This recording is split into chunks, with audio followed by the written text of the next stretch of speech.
Sweet doesn't even begin to describe it.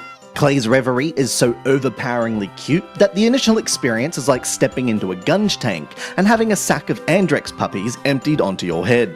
But beneath the cotton candy presentation and adorable character design, there lurks a game that's devilishly difficult. Unwary players had better steel themselves for the challenge. Clay is a white lump with eyeballs and rosy cheeks. His purpose in life is to collect stars. His means of transport is a magical conveyor belt, which you control by moving up and down.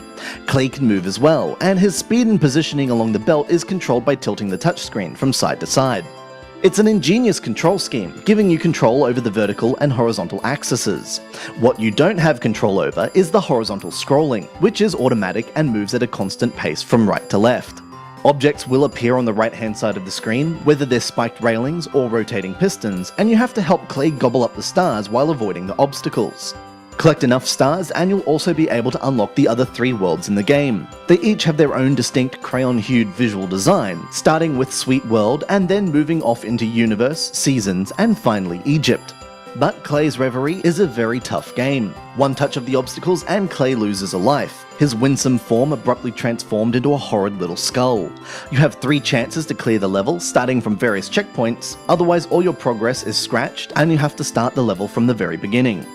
Further variation is introduced by temporary power-ups. Using these, you can transform Clay into one of 4 different shapes, all with their own magical abilities.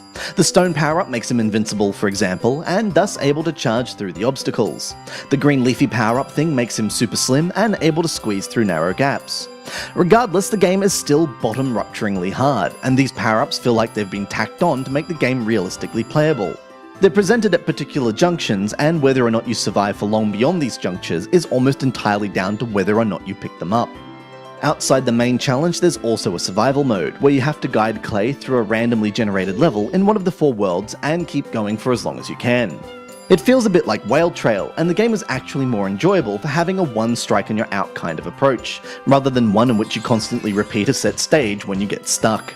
With overbearingly lovable graphics and sound, Clay's Reverie should come with a government health warning for diabetics, but it's also very hard, which makes it something of a dichotomy, appealing most to the age group least able to overcome its formidable challenge.